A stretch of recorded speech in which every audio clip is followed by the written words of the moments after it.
my story is I used to kiss my kids goodbye in the morning and they were asleep, and I'd kiss them goodnight at home and they were asleep. I never saw my kids. I was working 16, 17 hours a day, 6 and 7 days a week. It's a big responsibility and it's a headache.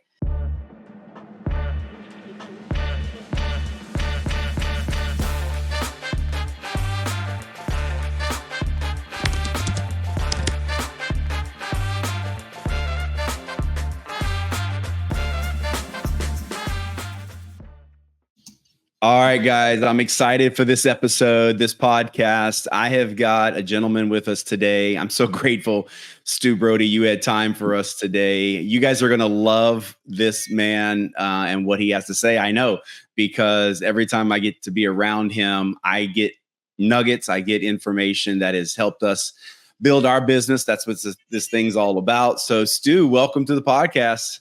Hey, thank you, Brandon. Thanks for inviting me. It's great to be here. Yeah, I've got a lot of respect for you.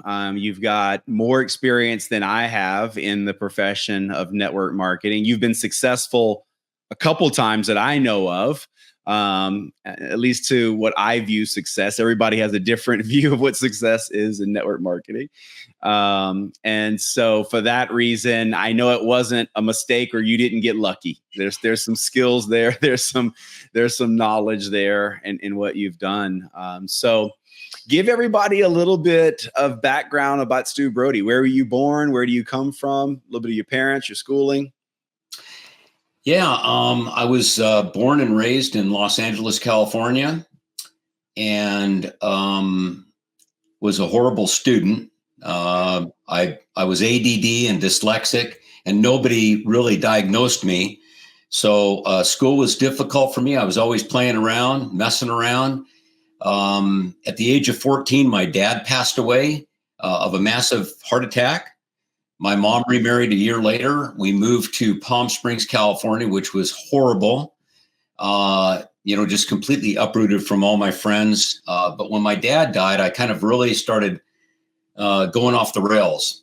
And my best friend's dad, who was a cop, kind of saved me. And so from that point on, I always wanted to be a cop to help other people kind of like pay it forward. So most of my time I spent in Southern California up until about 3 or 4 years ago.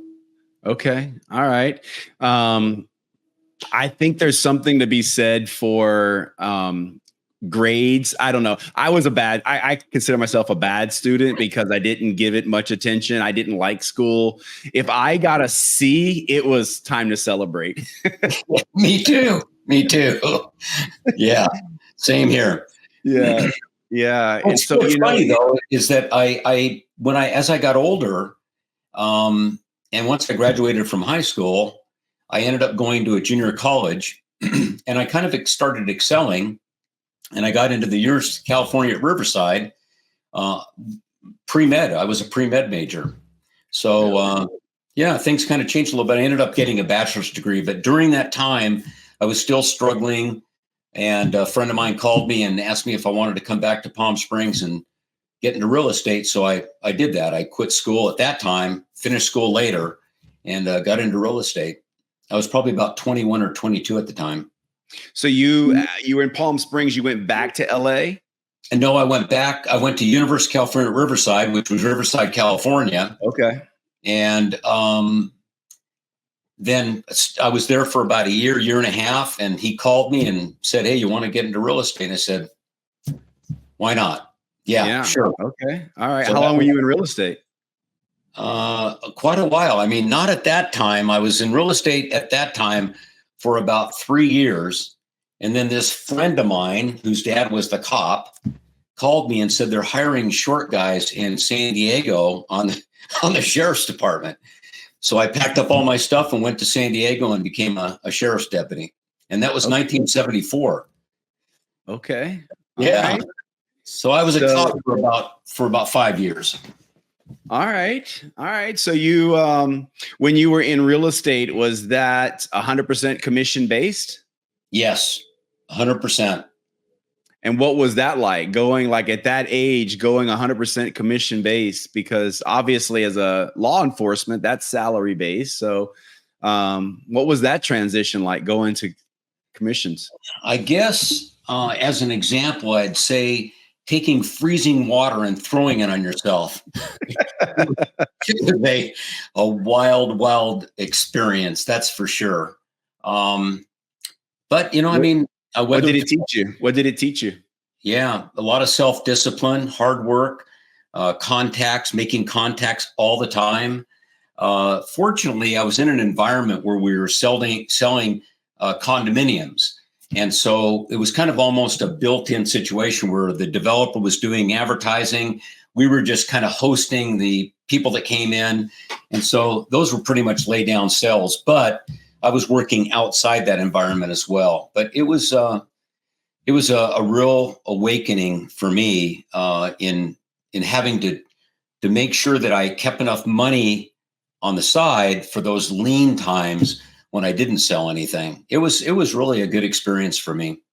What, and so then why did you leave that and go to law enforcement? If it was it just law enforcement was a kind of a passion, like something that you wanted to do, was always in the back of your mind? Yeah, when my dad died, like I said, I kind of went off the rails, got into a lot of trouble.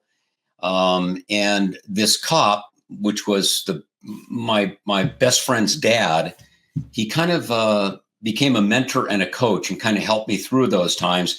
And I really revered him. And I thought, wow, that's what I want to do when I get older. I want to help other people. And that's what I thought I'd be doing as a cop. So it was just one of those burning desires at that time.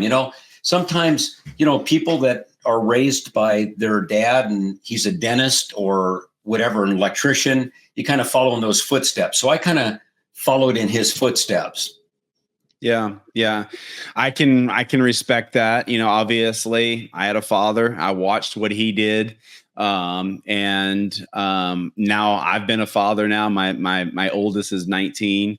And it is very interesting, the influence or the influences in your life, whether it's your parents or in this case, a mentor of yours, and how they can shape and mold a lot of your future. Like mentors can have a huge influence on people. Absolutely. That's one of the points I was going to make, is that I've been involved. I got involved in network marketing several times. Like when I was 17, this best friend of mine that I'm telling you about, whose dad was the cop, we both got into a network marketing deal together. I didn't know anything. I was 17 years old, and I didn't know what to do. And I didn't have a mentor at that time. So nothing, as a consequence, nothing came of it. And it kind of just went away. And then after I got out of law enforcement, I did what I did before, was opened up a real estate company. And one of the agents that worked for me came and showed me a deal, and it was kind of interesting. I liked the products. So I ended up joining, but really mostly as a customer. But I didn't know one side from the other and how to build it or what to do. And I really wasn't interested. I was totally focused on what I was doing at the time, which was, building a real estate business. So it is interesting that we do come across these mentors and coaches, if we're lucky in our lifetime, somebody that can really show us a path. And I was fortunate enough to find that eventually. Yeah, I was too. Everybody knows that's a part of this podcast that I'm still active in the network marketing space with a company, but I've only been with one company, the same company, for 15 years. And I give a lot of credit to our success to the early mentors that I had that were professionals, because I believe that's a critical piece. If you get taught by an amateur, you're probably going to have amateur habits and amateur results. If you get taught by a professional, more than likely, if you do what they say, you'll get professional results. Amen. It blows my mind, Brandon. I'm thinking about this. You've been with the same company for 15 years, which means that your oldest was 4 years old when you got in. That is incredible. And I'm sure that the personal development things that you've gone through in building your business, your incredible business, has influenced your kids to a certain extent by watching you and seeing what you're doing. What a great experience for them. I mean, I know my daughter, I found her reading, a couple books that were kind of laying around, like Rich Dad, Poor Dad. And I was just inspired by that, that she was already starting to expand in that area. So it's just an incredible lifestyle. That's for sure. Yeah, you got the math right. Both of my kids were very young, and they maybe my oldest can have some memory of me going out and doing a normal job where I would leave in the morning early and come back late. But for the most part, they've only known me in this profession, and I do see that in our kids, and that is one of the benefits you get from this industry outside of commissions. Is you get the personal development personally, and then you're able to pass that on to others, whether it's your kids, people in your organization. So you're in real estate for a second time. You're into network marketing now. It's being introduced to you. What were you doing when you got serious about it? So at some point, I don't know what companies you were in, and the companies aren't important, but I know you had some success several times in this profession. And I'm always interested in how people transition. Like, what was the timing like? Because I believe timing's everything. What was the timing like with what you were doing, paying your bills, to when you said, hey, it's time for me to take this network marketing thing serious. I'm going to make a run at that. Like, what did that look like? This is really, really crazy, Brandon. But I ended up selling my real estate company, getting into mortgage lending, eventually becoming a regional vice president for a bank. I had 19 employees and I was making a multiple six-figure income, and I thought I died and went to heaven. My boss gave me total autonomy to do whatever I wanted to do. It was just made in heaven. It was phenomenal. Is that late 80s, mid 80s, 90s? What time frame is that? Yeah, late 80s. Yeah, about 86. Okay. And then the bank started having a little bit of a problem. I mean, I remember, at that time they talked about downsizing, right sizing, and capsizing. Well, I was with the company that started downsizing. So they started laying people off. I was one. And I had to lay off 19 employees that really made me the money that I was earning, which was horrible. And I knew their families. That's one of the hardest things I think I've ever done in my life. At that time, making this multiple six-figure income, I had 3 weeks to lay these people off and whatever I was going to do.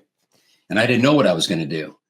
And I've never looked in a want ad or never done anything like that. I've always been somewhat entrepreneurial. And my wife looked in the paper and saw this crazy ad. It said something like $800,000, if you have the courage to call, it can make you rich. And it had a number with a recorded message. And I said, oh, geez, I just kissed it off. I saw that again about a week later, and I got curious. And I just called on it, and the guy booked me into an appointment. I thought I was going for an interview on a one-on-one. I got there a little late. I had 3 rolled tacos on the way. I was starving. Again, I'm laying off all these people. I'm going through all this stress and stuff. I pull up to this place. He opens the door, and there's 7 or 8 people sitting in his living room. And I went, oh no. Oh, what am I going to do? Oh, I couldn't just walk away. So I went in and I had to take the last seat in the living room at the very end where he was blocking my exit. So I couldn't just run out and escape. I felt like I was going to throw up from the rolled tacos and the guacamole. And I sat there for an hour and listened to him to talk about a baldness product and network marketing. And I was so turned off because I had to get back and I had all this stress and I had to let these people go. And so he gave me some stuff on the way out. He gave me an audio cassette tape and some papers, and I just threw them in the glove compartment and went back to the office. And that was pretty much the end of that until 3 weeks went by, and my wife and I were heading up to Northern California. The bank's out of the picture. We're kind of going on a vacation. We're heading up Highway 1, which is a real windy road. It's at night. The kids are asleep in the back seat. They're babies. And I'm reaching into the glove compartment for some music. Stay awake. Stay awake. Anyway. Yeah. With that, So you can stay awake, like, so you don't drive off the road. Yeah, no radio waves up there. So a hairpin turns around, Highway 1 and Pacific Ocean. And so I pulled out this audio. I didn't know. I couldn't look down. And I plugged it in. It was this guy by the name of Mark Yarnell. Oh, my gosh. And it was called Your First Year in Network Marketing or gosh. Whatever, Rags to Riches. It was called Rags to Riches. Okay. His book was one of the very first books I ever read. Your First Year in Network Marketing by Mark. Yeah. I've got it right here. Mark and Rennie Yarnell. Yeah. Mark actually turned out to be my upline eventually. But anyway, to cut to the chase, I'm listening to this audio cassette and he's talking about this hair care product and all this stuff. And then he finally gets to the end and he says, let me just get to the bottom line here. He said, if I was to put you on a bus, take you out to an Arabian horse ranch in the middle of Texas, you're going to shovel manure in the stench and the heat for 7 to 10 hours a day, 7 days a week. And I'm going to pay you $400 the first month, $700 the second month, $1,000 the third month. And the fourth month, you become an executive and you make $10,000 a month for the rest of your life. Would you get on the bus? And I'm on this hair. I'm going, yeah, get me on that bus. I mean, that's like finding an oil well. That's like residual recurring income. I'm all in. And so that was the start of it. Really? Wow. Yeah. That's incredible. That is absolutely incredible. What are the chances, right? Like you hear these stories from time to time where people will get a flyer or they're sitting there. There's an opportunity meeting happening and they're just there with their wife or with their husband. They're in the other room just listening in. Yeah. Hey, Brandon. So this, just to finish this thought. So we get to where we're going. I'm seeing this best friend. Remember the guy that hired me in real estate in Palm Springs? Right. He was one of my best friends I met. He was a Palm Springs police officer before he became in real estate. So, I mean, my whole life has been around cops and real estate and that kind of stuff. Well, we were on Stanford University campus. I pulled out the audio cassette tape and I said, Jerry, I want you to hear something. I plug it in. He listens to it. He looks at me. He's 10 years older than I am. He looks at me and he says, hey, Stu, if you're in, I'm in. That was the start of it. I got back to San Diego. I called this guy and went over and signed up. It cost me $1,000, probably the best $1,000 I ever spent. It cost me like 50 or 60,000 to start my real estate company. So this was like, oh God, give me a break. This is nothing. Yeah.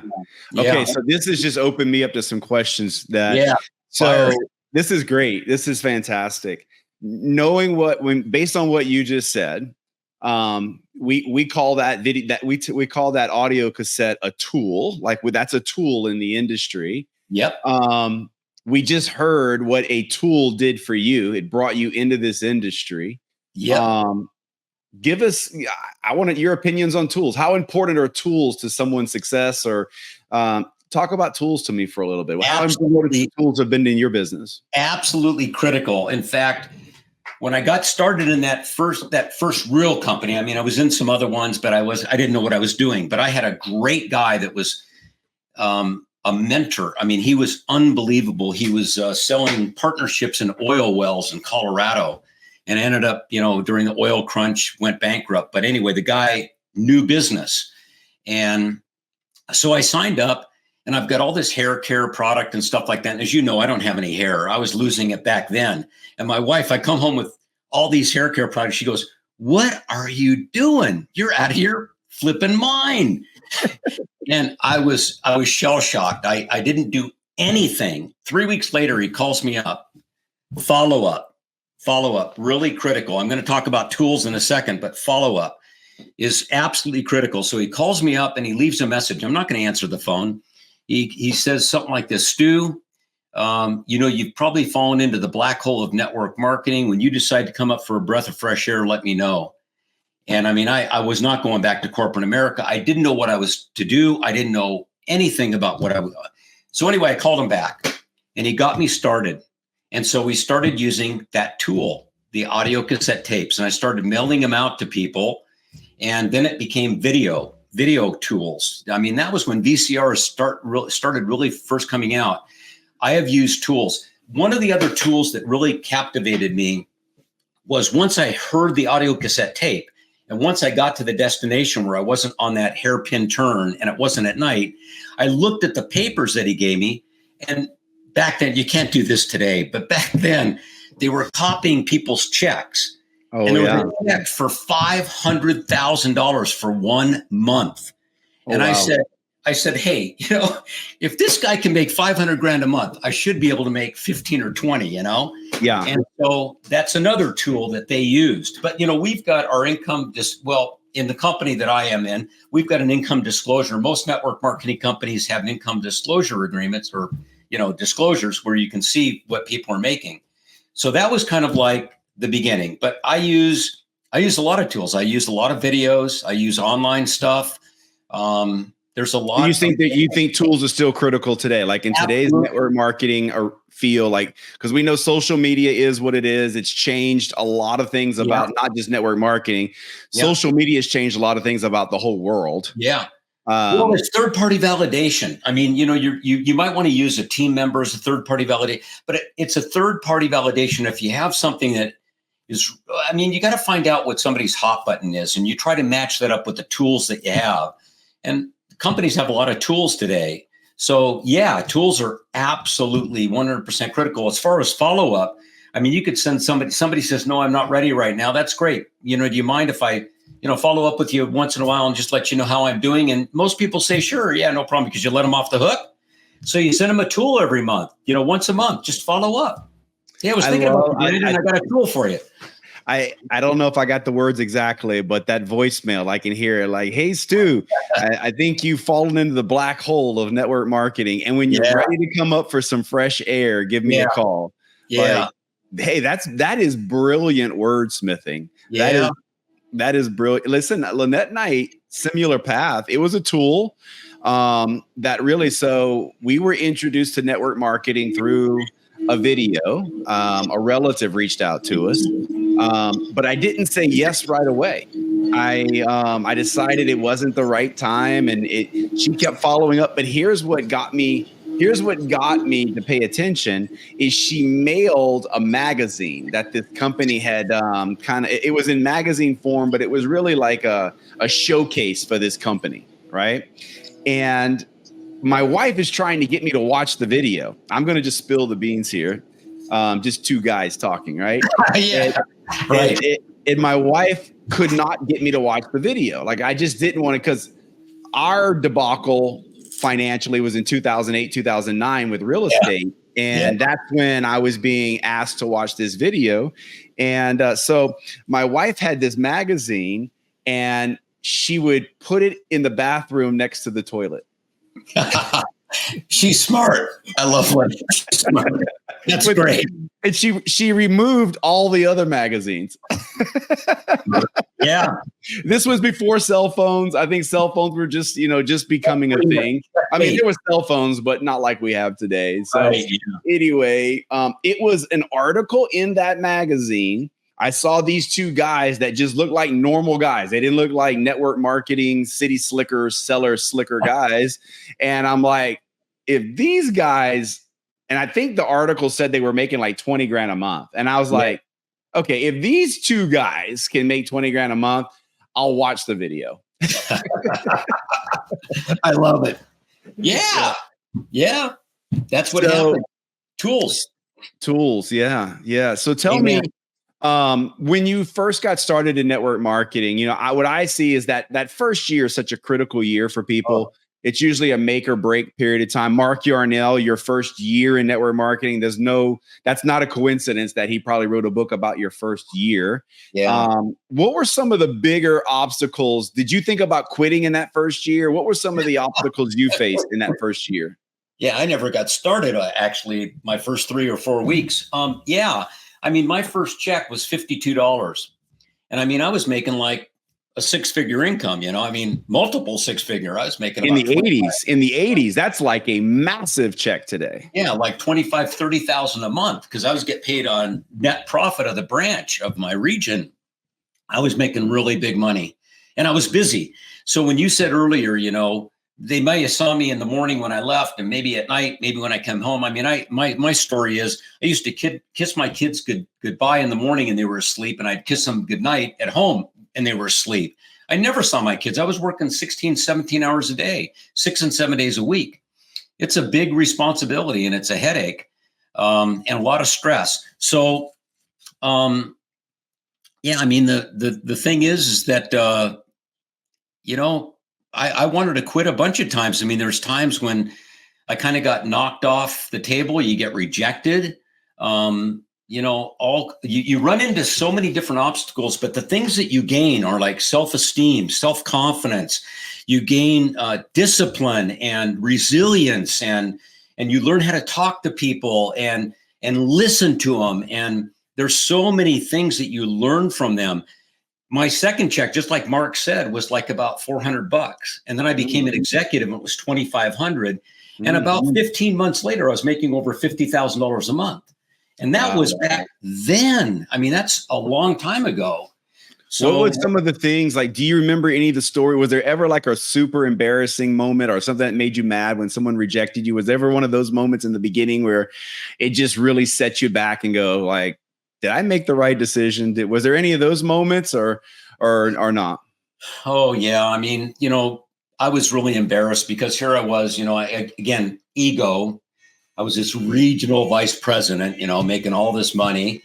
We had nice cars, nice house, and now I'm doing network marketing. So, I mean, from a standpoint of my friends and how I look, my image, I mean, that totally changed after a while, because when I started making money, I didn't care what anybody thought or said. But there were people that hung up on me. There were people that said some pretty vile things. Mm-hmm. But, eventually you just put on your Teflon coating, your bulletproof vest, and you just don't even care anymore, because you're going through the numbers and looking for the people. It's like, who are those people that are going to be successful? I love athletes, because athletes, they're drivers. They have goals. They won't quit. And I love that. But how do you find the perfect? You don't know. So you got to check a pulse, right? But I remember one time, which, there's so many lessons that you learn. This guy, we're talking, and he's asking me questions about the deal. And I'm kind of answering him and telling him all about it and stuff. And he's getting more and more excited. And I'm getting more and more excited. And my enthusiasm and excitement is, really higher than his. And pretty much he just went flat. And that's the first time I learned, just be cool, man. Just don't do that. I mean, there's so many lessons you learn. It's crazy. Yeah. What kept you when you had those moments? What were some of the things that gave you the boost? What were some of the things that recharged your batteries back then? What were some of the more important things? Yeah. Checks, the checks that I saw, the people that I knew that were achieving success, other people. And so back then in the 80s, there wasn't social media. No. So were you going to a weekly meeting? Were you going to monthly meetings? How were you getting around those people then? Yeah, great question. And the answer is, we used to do like conference calls, but mostly meetings every week. Every week there was a meeting. And so that was really where you tied in with people, and the guys that started achieving, guys and gals, people that were achieving success, got in front of the group and said, blah, blah, blah. And they were recognized for that. And then the company recognized people as well. And then, you got stuff in the mail. I mean, there were ways to communicate back then. We had fax machines, but I mean, obviously things are so much different today. I mean, it's just incredible. I've watched, my network marketing career has spanned long enough that I have seen this metamorphosis with social media. Social media wasn't a thing really in 2008 and 2009. It was just starting. And it really wasn't a thing in network marketing till I think about 2011, 2012, when people started really kind of leveraging social media. So I saw what I'm saying is, I saw network marketing for how network marketing was done in 2008, 2009, 2010, like the face-to-face, the meetings. And of course, now I've witnessed teams have success. There are some people that have made millions of dollars in this industry that have never attended any live meeting. Yeah. Which is mind blowing to me. Like, I didn't even understand how that's even possible. But what's your thoughts today? Like in today's world of network marketing, right? You've seen where we stand with live meetings and social media. And what is your thoughts today about if you're wanting to build a big team? How do you go about doing? What are your thoughts with what's the pulse of network marketing today, and how can you do it? What's the best way to do it? Yeah, I don't know if there's a best way. I think you've got to do what you're comfortable with. Obviously, you've got social media. People are still doing in-homes. People are still doing, all kinds of meetings. Zoom. They're using Zoom. They're using technology in some form. Conference calling. I think you got to do what's comfortable for you. I think if you have a big group of people that and for those of you that don't have an experience in network marketing, I'm going to call it your center of influence. And everybody has a center of influence. Just pull your phone out and take a look at it. You probably have 2,000 contacts there. And I mean, you could ease into, inviting them to take a look at something. But today, if I was to completely start a whole new company and be dropped in a whole new area, I'd either contact people that I knew, contact new people, and I'd try to determine the people that I want to work with, that I want to be with, that I want to party with, that I want to go on trips with, that I want to be around, people that I respect and that I like and I love. I mean, you want to take those people with you. But I think you do what you're comfortable with. I mean, I'm kind of doing some social media stuff, and I wasn't really comfortable with it at all at the beginning. But I mean, I think if you can build a group on social media, it's probably one of the best ways to do it, but it's not the easiest. I mean, there's a lot of work involved in posting and having stuff that's has some content that's worthwhile for people. It's a challenge, but that's I would just do whatever I needed to do. Yeah. I've told people that you can make some pretty significant money, in my opinion, without ever getting face to face. But if you want to play the long game, and I think that's what everybody wants to play. I don't think anybody gets in network marketing just to jump from one company to the next company to the next. I think ultimately what people would get into an opportunity, build something, and it pay them every month for decades and decades. Yeah. I think that's what people want. And if that's what any of you listeners want, like you want to earn a paycheck with one company for decades, then I think the only way you're going to do that is by building trust. And I don't think you can build real trust and real relationships online. I think you've got to get face to face. I think you've got to know the people that you're working with, at least at a high level, so that there's trust. Because I believe relationships at a high level in this industry are everything when it comes to long-term success. I concur. I absolutely agree. Long-term. Yeah. And so, and I know you've been able to do that. You've been able to, people throughout the industry trust you based on what you've done in the past, and looking at you eye to eye. And I know that's been a big part of your success. What do you've observed a lot of people that have had success. You got a lot of people on your team that have earned millions and millions of dollars in commissions. You've sold billions. I bet you've sold over millions, billions of dollars of product in your network marketing career. Why do you think some people make it and the vast majority don't? Yeah, boy, that's a really great question. Don't we all ponder that? Why do some people become successful and why do some people don't? I think somewhat it may have to do with their upbringing. So their parents, I mean, if your parents are entrepreneurial and they're self-employed, typically you may go that same route. I think, is that because they would have seen what work ethic looks like? They would have seen what it looks like to work on the weekend. Like that becomes normal. Because I know some people that are just like, it's the weekend and I don't work on the weekend. And my first thought is, well, then you're going to work for somebody for the rest of your life. Yeah. I mean, network marketing, like Mark Yarnell says, is the antithesis of corporate America. I mean, you're totally independent. It's your own company. You do what you want to do. Why are some people may be afraid that they may not make it and they may fail? But I mean, there's entrepreneurs that have failed a bunch of times. I fail all the time. I still fail all the time. I mean, what is the real definition of failure? I mean, maybe failure when you are dead, but I mean, you always can come back from whatever you did. You can change. But I think a burning desire, a dream, a hope, maybe you've had a bad experience with a boss. I mean, when I was in the sheriff's department, I worked with a bunch of idiots. I mean, guys that were so incompetent. I wondered how they got to be a supervisor or a lieutenant or a captain. And I thought, man, nepotism, promoting somebody that doesn't have the same skills that you have. I mean, those kind of things make you think.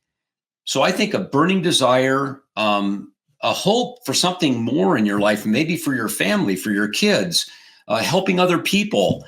Those are the big things. Having a dream, being disciplined, those are really keys. Then if you have that yourself in your own heart and mind, then you got to find the right company with the right products, with the right compensation plan that will give you the opportunity to succeed, because there's a lot of companies that go out of business. I mean, there's 95% of them that go out of business within 5 years. And I've been with a couple that did. So choosing the right company is really, really critical. But those are the key things. I think a burning desire, you want to have goals. I mean, they say you should have a why, and your why should make you cry. I mean, I used to look at my kids and my pictures of my kids when they were little kids, and I said, I just don't want my kids to have to do some of the things that I had to do or other people that I knew had to do. I want them to have a better life. And if I can buy them an education or, build up a trust fund for them, whatever. I mean, that my family was really, really critically important. Yeah. You touched on something just now that I think is so important. You were talking about failing and your relationship with failing. And I read something recently that failure is an occurrence. It's not a person. And I think that's the difference for people. Some people consider themselves a failure. Yeah. Other people look at it as an occurrence. They're like, no, I'm not a failure. I just failed. And so I think a big piece of why some people make it and some people don't is their relationship with fear, failure, and how they look at it. I think people, the faster people realize that failure is the only path to success. Stu, do you know any highly successful network marketer that's never had failure? No, never. No, never. That's such a good point, is that it's an occurrence. It's an opportunity to learn. By failing, you say, okay, well, that pot is hot. I'm not going to touch that again. I'm going to do it differently. And I'm telling you, I failed every single day of my network marketing, of my business, of my life. We fail. We fail when we try to walk and we fall down, when we're babies. I mean, we fail to the top. And that's really, really a key. If you don't learn, well. What's some of the network marketing failures you've had that you've learned from? What's some of the things? How about the biggest one? A person quits. They give up on themselves more than they give up on the opportunity. They give up on themselves. Yeah. That's probably one of the biggest ones. In my case, I quit companies when I found out that they were dishonest, that the products really weren't what they were supposed to be. When the companies went out of business, those are all things that I learned on my way up to find the right companies that I affiliate. I shouldn't really even say this, but I'm going to say it anyway. I mean, I get paid by 3 companies today. I've been paid by one company for over 34 years. I don't work it. I don't recruit. We occasionally buy their products because their products resonate, and we don't have the products in the company that I'm affiliated with. There's another company that I get paid with that's a service-oriented company. and I just subscribe to their service. I mean, that's what you want. You want an oil well that pays you forever.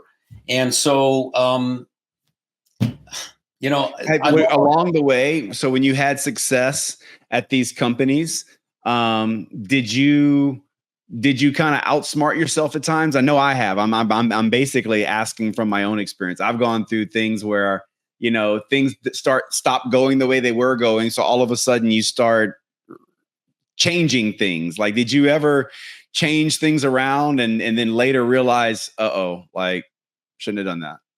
You know what, though? I respect you for doing that, because you know what? We all do it. But we're experimenting and thinking maybe there's a better way to do this. And the only way you're going to find out is by trying it and then finding out, well, that didn't work.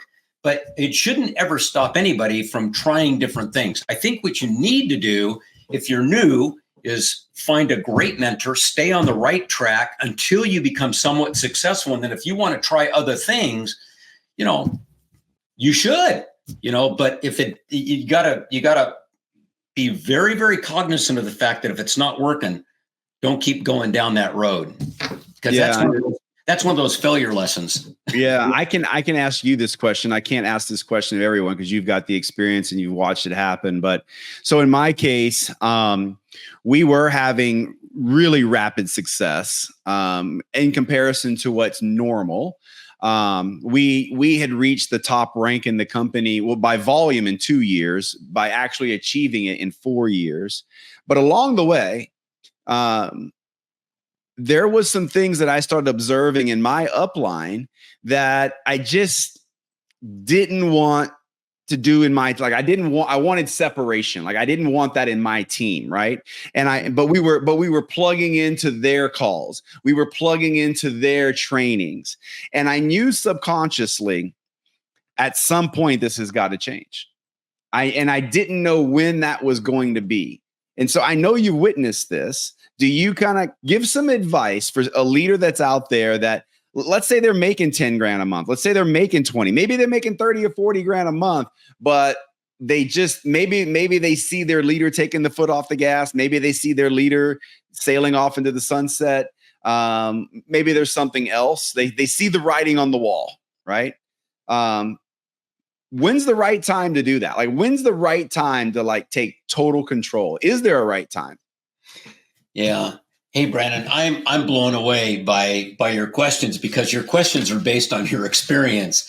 And obviously you have got some incredible experience in the years that you've been in. I mean, you're a network marketing professional, without any question. And I'm not saying that to patronize you or for your podcast. I'm obviously, from that question, it's a very, very intelligent question. And that is, when do I become a leader of my own group? When do I want to break away and I don't like what's going on, and I've got to do that? And it's a really difficult decision, because now you're going to be juggling a number of balls. You're going to be putting together presentations, trainings, all the things that your upline had been doing that you were relying on. Now you're going to be taking even more responsibility until you find leaders in your group that can take the torch and go with it. So it's a big, big challenge. But if you don't make that change at some time, your group might completely dissolve. Yeah, I mean, if you've got a cancer in your upline and they're creating that disease in your organization, you've got to cut or make bait. You've got to decide, am I going to stick this, or am I going to stand up and be a leader and take off? And some of us, we've never been leaders like this before. I mean, I've run companies and I've run 19 employees, but we've got thousands of people in our group, thousands, and maybe hundreds of thousands of customers. And it's a difficult decision. I tell people, let me throw this out there and see if you agree or can give some insight on it. When I've been asked this question, because I've had this conversation with some leaders on my team, and I've told them, in my opinion, it's somewhere around $20,000 in income. Somewhere around there is where you've got enough of an organization where you probably need to put your stamp on your community. There's probably some things that I'm doing that you could do better? You could lead your team better. Because I'm a firm believer that the larger your organization gets, the less influence you have. I'm a firm believer that once you get global and it gets really, really big, there's just conversations and things happening that you don't even know that's happening in your team, and you're losing some of that influence. And so, but here's my statement to them. If you're making 20 grand, that might be about a time, but be prepared for your check to go in half. Yeah, interesting. I kind of think that sometimes it's healthy when you have a leader that's kind of doing their own thing and kind of breaking away, as long as they're on the right track and they're not going sideways. But it's really hard to control a very large organization. So at some point in time, you've got to kind of, throttle back and take a look at what's happening. But there's no way you can control everybody. 20,000 is a pretty good number. I think it's really, really important to always have your antenna up while you're building for those people that are exceptional, that you really want to plow a lot of time. I mean, many times I've looked at people in my group and I said, well, they don't need any help. Look, they're kicking butt and taking names, and they don't need me. I don't want to get in their way. On the other hand, you want to make sure that they're going to succeed and that they are going to make it, and then, let them take off. But you want to make sure that they are solid, because we know in your business, in my business, and network marketing in general, people leave and they take a bunch of people with them. Yeah. So, I think you got to create community. You said it before, and that is relationships. You got to have a tight relationship with people. It's a fine line, isn't it? I mean, it is. It's tough. That's why I asked you. You're one of the few people I've interviewed so far that I could ask the question, because you've seen it happen. It's happened in my organization. I tell them your check may go in half. And the reason it's around $20,000 for us, obviously, that's different in each company with each comp plan. Sure. So 20,000 is not a magical number, but here is what I'm getting at least in our sphere of compensation. Around $20,000 a month with our company, there is no one makes that alone. There is substantial leadership already under that leader. Like, I don't have any leader in my team making 20 grand a month that's done it alone. They've got 3 or 4 others that are really close to doing this full time and are really, really committed to doing this. And so, if you're going to make a break and do your own thing, as you said, be prepared for not just double the workload, be prepared for triple, quadruple the workload. Because if you're putting 2 hours in now a day, making 20 grand a month, you're going to be putting in 6 or 8 hours a day to do that. But also know that it's about how many leaders are on your team. That's really the decider, is when to make a break on your own. How many leaders do I have? Because if that's not a big enough number, it will not be successful. Yeah. And I mean, the deal is that by helping and creating these leaders and putting in the time to help them, you can eventually throttle back and have a lot less work to do. You're gonna kind of divide that among a lot of leaders that are going to be taking the torch and doing the deal. It's the ultimate game in network marketing. And in fact, Stu, I'll tell you this, and I know I'm going to probably step on some toes in our industry, but to me, there's so many people that go into training. They're going to become trainers in network marketing. Yeah. To me, there's a handful that are really, really, really good at training. Yeah. But the majority of them do it not because they couldn't be successful in network marketing, not because they couldn't make 20 grand.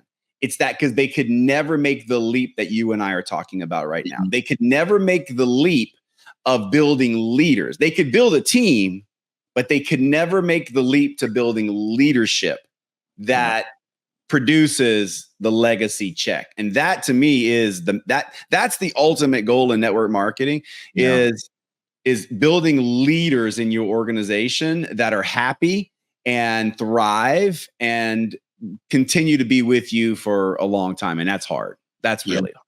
That's hard. Yeah.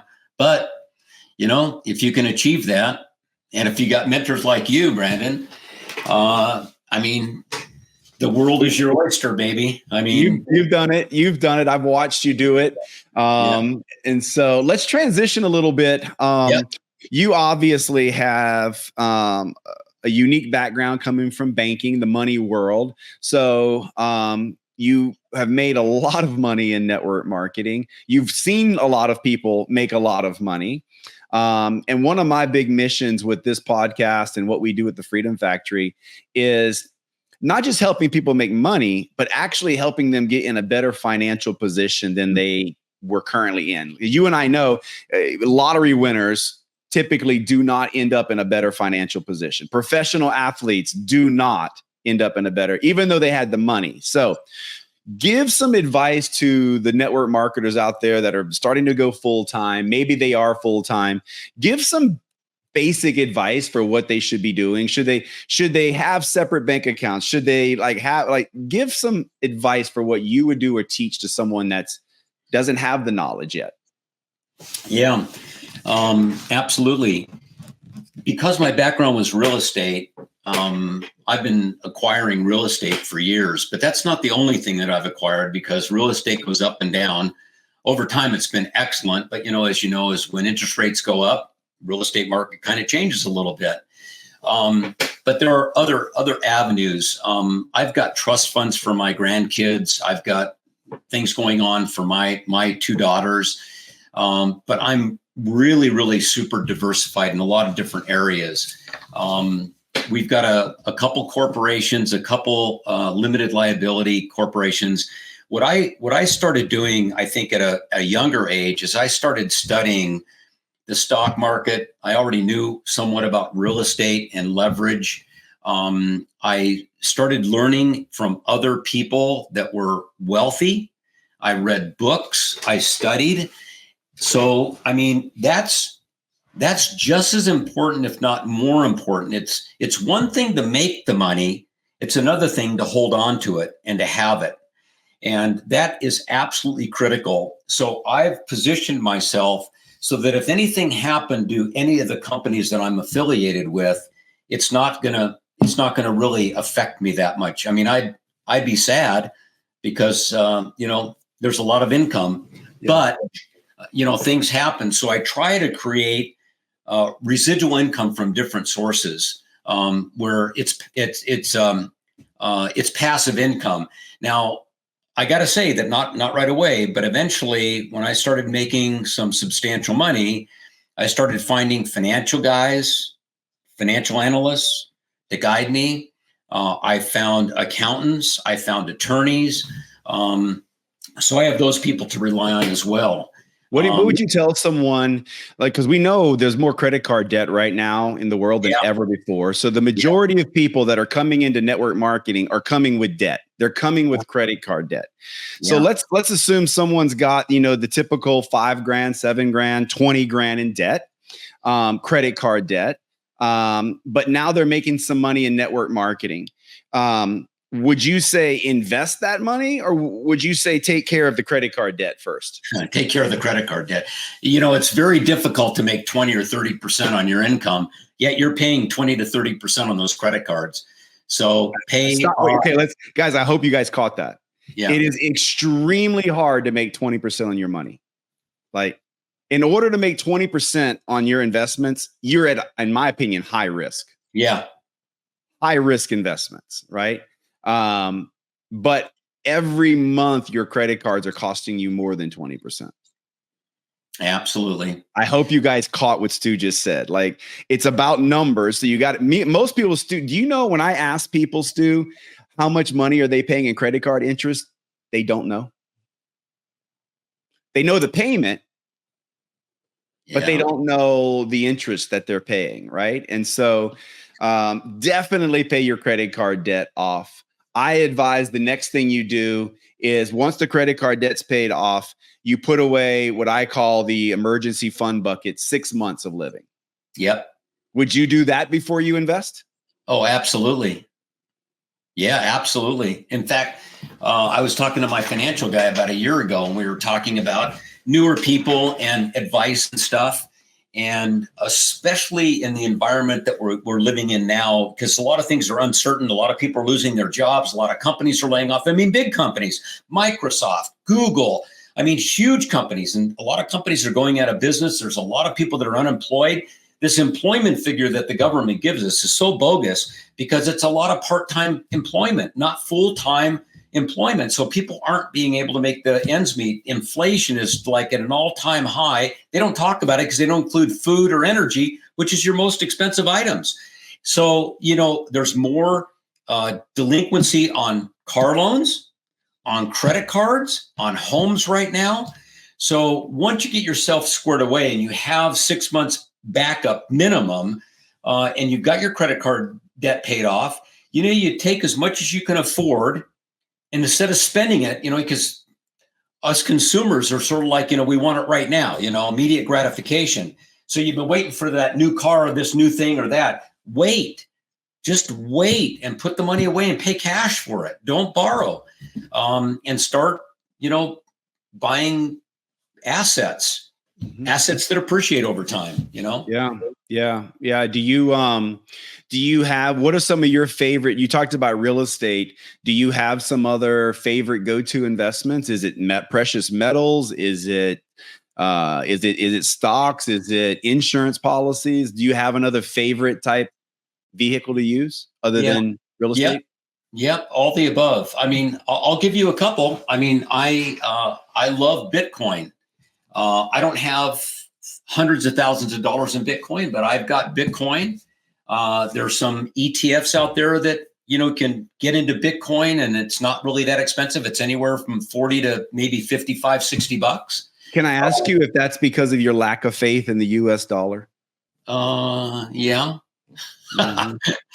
Yeah, absolutely. The whole Federal Reserve System is bogus. I mean, you can see what's going on.